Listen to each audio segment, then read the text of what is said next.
And yes, we're back again. Home sweet home on a Friday, May 23rd, 2025 at 6:25 p.m.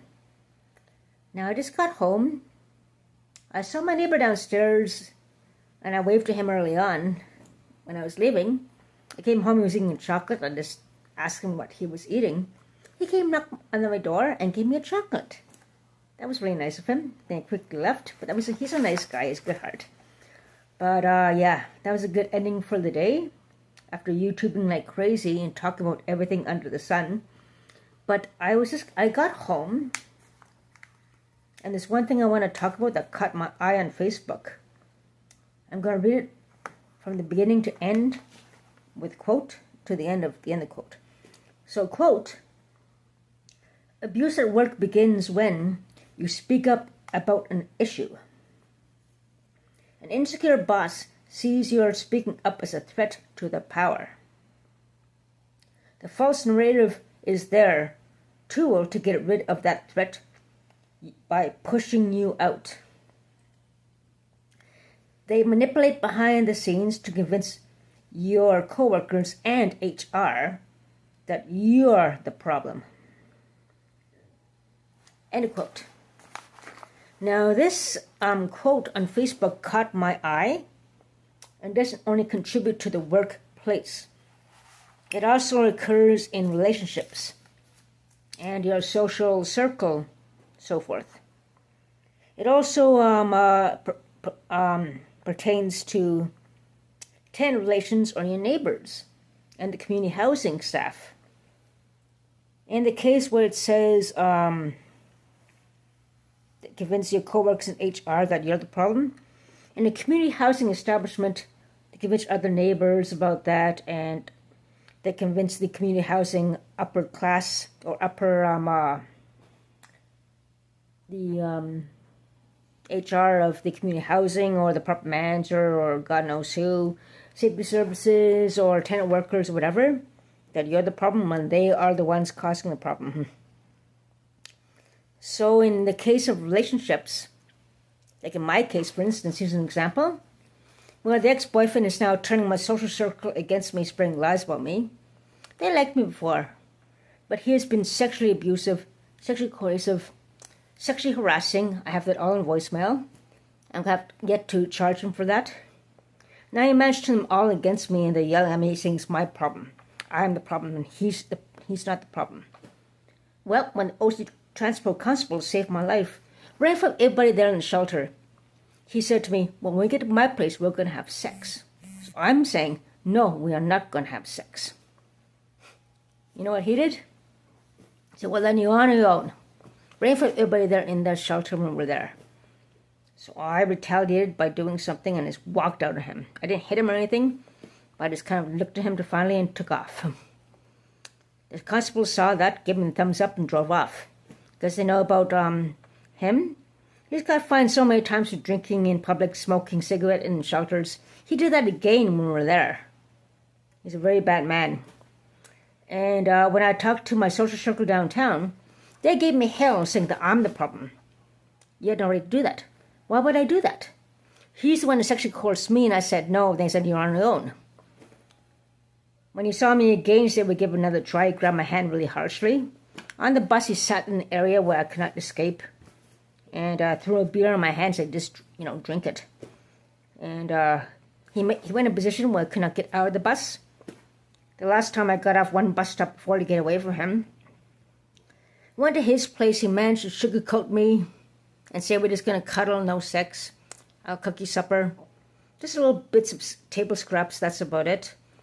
And then he tried to coerce sex onto me again. I tried to get out. He kept pushing me and telling me, you're not leaving, you're not leaving. I kept my clothes on. I tried to stay awake. I didn't sleep much. When I did fall asleep, he took my backpack and my purse downstairs, went through it, stole my one beer in there, stole my edibles, went through my stuff. Thank God I didn't have $100 in there. And he's spraying all these lies about me that I am the problem and he is. Next day, I demanded my stuff back. He's like, why would I steal anything when I have money? I was so angry. He promised me breakfast if I obeyed him and gave in to something he demanded, which I did in the morning. because I had no choice. And then he kicks me out. I got my sunglasses back, that's about it. And that was not worth it. That was just not worth it. That is kind of from that's definitely sexual harassment and coercion. And all that. That is one case of that quote. So they manipulate behind the scenes, convince their co-workers in HR that you are the problem. That's what he's doing now. Social circle that, like me, believe his lies. And if he really has money, why would he shoplift from the LCBO in the first place, which he did? That's one question I'm going to ask them and confront them with. So if they're going to believe his lies, I'm never going to show mercy toward them again. Besides that, I was generous with them. And if they believe a liar like that, it's their problem, not mine. I'm nothing to do with them. And this quote also pertains to people with intended relations or neighbors. When one neighbor can poison others against one person, and so forth, when it comes to legal activities or jealousy or God knows what, abuse or whatever, who knows what. It could be a lot of reasons why they turn other neighbors against you. And then they go forward to tenant workers. Then they go on forward to the upper staff, I guess, the property manager, safety services, blah, blah, spreading lies and so forth. But the fact is, they are liars, and they are very abusive and very untrue, and basically just liars. And those are the things I want to talk about right now. For instance, a neighbor called the 911 on me for torturing my cat, giving her a bath, trying to get this honey off the back of her, top of her fur. And also, I found out that she's saying that I neglect my cat for long periods of time, which is total BS, and that is a lie. And I could charge her for defamation. She does drugs. She has all the suspicious people over there. So it's like she smokes illegally. She's new. Since 2014, there's a bylaw we cannot smoke. And I'm going to kick her ass for that. If she's going to spread lies about me, I'm going to spread the truth about you, bitch. So don't even think about it. Yeah. Drugs, another problem in this building. I smelled drugs coming out so badly out of the apartment, it was seeping to my apartment. I had a reporter. When I stepped out, it was so bad I almost fell over. It doesn't happen very often, but she's, not like the other one. But still, it is not good. And she's not supposed to smoke in that apartment anyway. That I'll call a bylaw if I have to. So she better watch out. Spread lies about me, I'll spill the truth about you. And as for the next spreading lies about me, turning my social circle against me, when he is the problem causing all these things, so be it. I'd get those voice recordings, give it to police, and charge you for sexual harassment. That's the way it is. You spread lies about me, I'll spread the truth about you. But anyways, yeah. I just want to talk about that quote that caught my eye on Facebook. Very, very accurate and so forth. Not just in the workplace, but it could happen in relationships, friendships, or even tenant relations with the community housing relationships as well. And what else can occur? It can also occur in school systems as well, where bullying occurs and they go against somebody, and they all even in schools, high schools, elementary schools, campgrounds, this kind of situation can happen anywhere. So this quote really has caught my eye and pertains to a lot of places and a lot of situations and scenarios as well. So anyways, I just wanted to mention that as I am home now, taking it easy.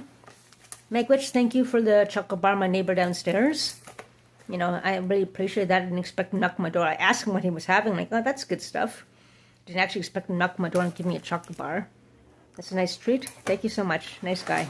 He was shy, gave it to me and went away, which is cool. That's okay. But, yeah. That quote really caught my eye and so forth. So, yeah. Just want to mention it and talk about it pertains not just to the workplace, but also in friendship situations, relationships, housing situations, neighbor situations, camping, schools, and so forth. And we all have to work together to try to identify that. Like I said so many times, birds will feather flock together. And so forth. You gotta look at the facts. Look before you leap. Investigate properly. Check out things before you actually believe the bullies or people who actually, the person who has actually caused the problem in the first place. You have to go to the root core of everything. Yeah, so that's the main thing I want to talk about right now. And that quote really means a lot to me. It's so inspirational, actually. I actually put this into a very artistic form of vision board, I'm thinking. That's very, very, very inspirational for me and caught my eye. So anyways, that's about it for now. Just ate some potatoes, leftover potatoes. I'm going to eat the leftover chicken and wind down. Hope everyone's staying safe this Friday. Spend time with my beautiful little Buffy Wuffy. Look at her. She's cuddled to my little bag there. Yeah. But I'm using her face as a screensaver and so forth. I did that before. She's going to be 11 years old on June 10th. Right, Buff? Yeah. And she has a lot of tweets and everything like that. She loves the Temptations with catnip. And I have to get some wet food and so forth for her. And if that neighbor's going to spread lies with me and cause trouble again, she's got another thing coming. She's not supposed to smoke in there. I'll get ball on her. She's not supposed to do drugs in there. I'm going to get police in there, secret service, whatever. She better not spread lies about me ever again, because I'm on her back like a damn alien face hugger and not going to let go. So she better watch her damn lying mouth and stop her bullshit. Anyways, that's about it. Take care, stay safe. Megwetch. Have a safe Friday. Talk to you guys soon. I might go out again and do another stream. Maybe not, maybe so. Who knows? Take care.